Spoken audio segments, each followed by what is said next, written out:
क्या किसी भी धर्म का प्रचार स्कूलों में सही है? बताओ। नहीं है। बताओ सही है क्या? नहीं। आपकी आस्था का विषय है। जो लोग, जिन लोगों की भी उसमें आस्था है, आप में से कुछ लोगों की भी हो सकती है, पत्रकार बंधुओं की होती है, पुलिस के भाइयों की होती है, इस मंच में बैठे लोग भी होती है। वो आपका धार्मिक विषय है, आप उसको अपने घर में करें, अपने धार्मिक स्थलों में करें। लेकिन स्कूल जो है, कॉलेज जो है, वो बुद्धि के विकास वहीं से शुरू होता है, ज्ञान का दर्पण वहीं से मिलता है, जानकारी वहीं से मिलती है, अनुभव वहीं से मिलता है, बौद्धिक शक्ति वहीं से बढ़ती है। क्या उन स्कूलों में किसी भी एक धर्म को या उस धर्म को के प्रचार प्रसार की खुली छूट मिलनी चाहिए क्या?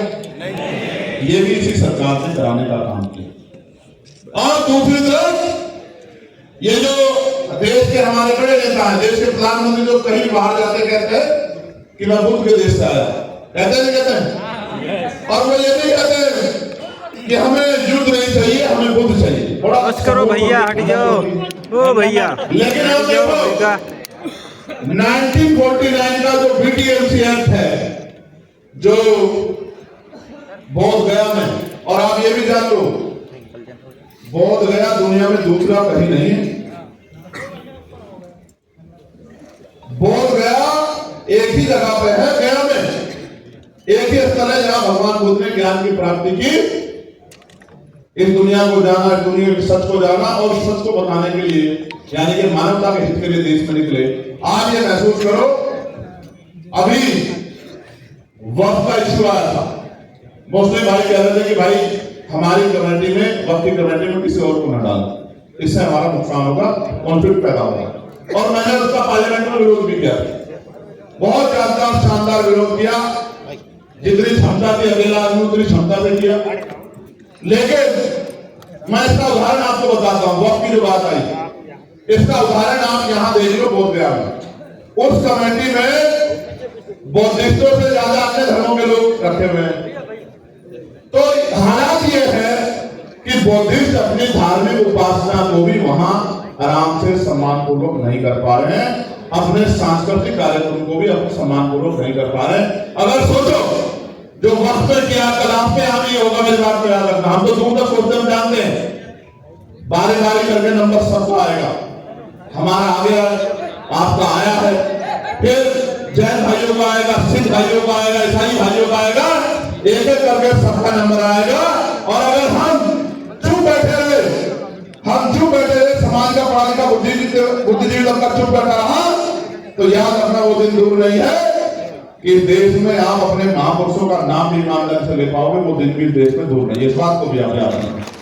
तो इसलिए प्यारे साथियों, मैं क्योंकि प्रभु सम्मेलन है, तो मैंने प्रभु जनों से जो हालात यहाँ है उसके बारे में अपनी बात रख दी।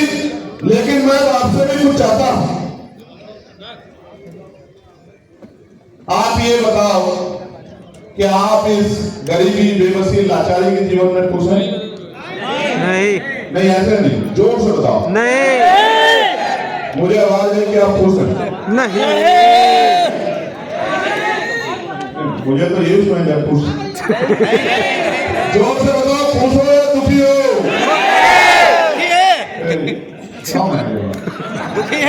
इसका मतलब कुछ लोग नहीं बोल रहे।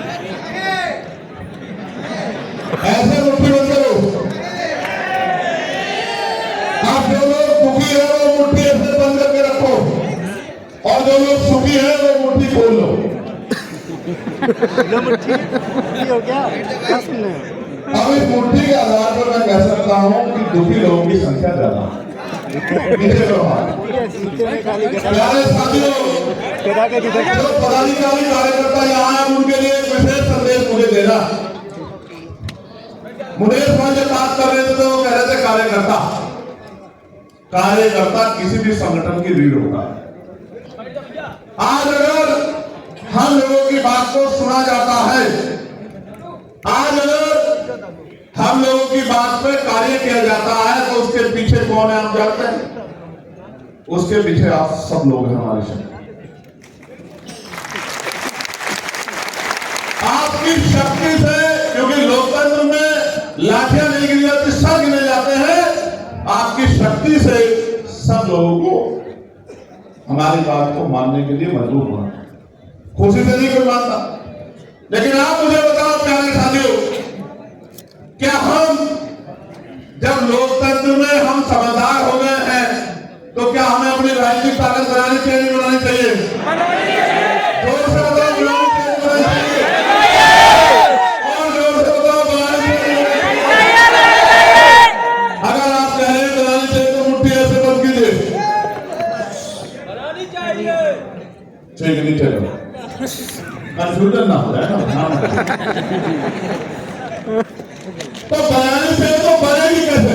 बनेगी ऐसे जब हर एक व्यक्ति अपने आप में चंद्रशेखर आजाद बन के, और जिस तरह से 8 घंटे हम लोग पेट पाने के लिए मेहनत करते हैं, 2 घंटे हम लोग पार्टी के लिए निकालकर अपने गांव में जाके घर घर जाके इस संघर्ष को, इस आंदोलन को और किस तरह हम अपने जीवन को खुशहाल कर सकते हैं, इस बात को जाके समझाने का काम करेंगे। और उसके बाद जो बात बाबा साहब अम्बेडकर ने 1949 में कही थी कि कमजोर वर्गों में भाईचारा तैयार करेंगे। जब हम जातीय व्यवस्था को नहीं मानते कि जातीय व्यवस्था, इसके खिलाफ तो बाबा साहब अम्बेडकर ने किताब लिखी है। हम सब एक ही डीएनए के लोग हैं, एक ही मूल के लोग हैं, एक ही वंश के लोग हैं। सम्राट अशोक से लेके सम्राट चंद्रगुप्त मौर्य लेके सम्राट वैद्य तक और आज के चंद्रशेखर और आप सब तक हम एक ही परिवार के लोग हैं। तो क्या इन परिवारों में हमें भाईचारा नहीं पैदा करना चाहिए? तो हमें अपने भाइयों को, बाल को, प्रजापति को, कश्यप को, सैनी को, मौर्य को, शाक्य को, पुष्पा को, बिंद को, राजभर को, केवट को, मल्ला को, निषाद को, गुर्जर को, जाट को, यादव को, पटेल को, तमाम ये जाति का भूत अपने दिमाग से निकाल के उनको हमको जोड़ के भाईचारा पैदा करना चाहिए। करना चाहिए नहीं करना चाहिए? जब तक हम इस काम को नहीं करेंगे तब तक हमारे पास राजनीतिक ताकत कैसे आएगी? और जब तक राजनीतिक ताकत नहीं आएगी तो जो हम करना चाहते हैं, जो मैंने पार्लियामेंट में कहा था कि जब हमें ताकत मिलेगी तो हम ये पॉलिसी लागू करेंगे कि सबको, चाहे राष्ट्रपति हो या किसान की संतान, सबको शिक्षा एक समान हम दिलाने का। और ऐसे नहीं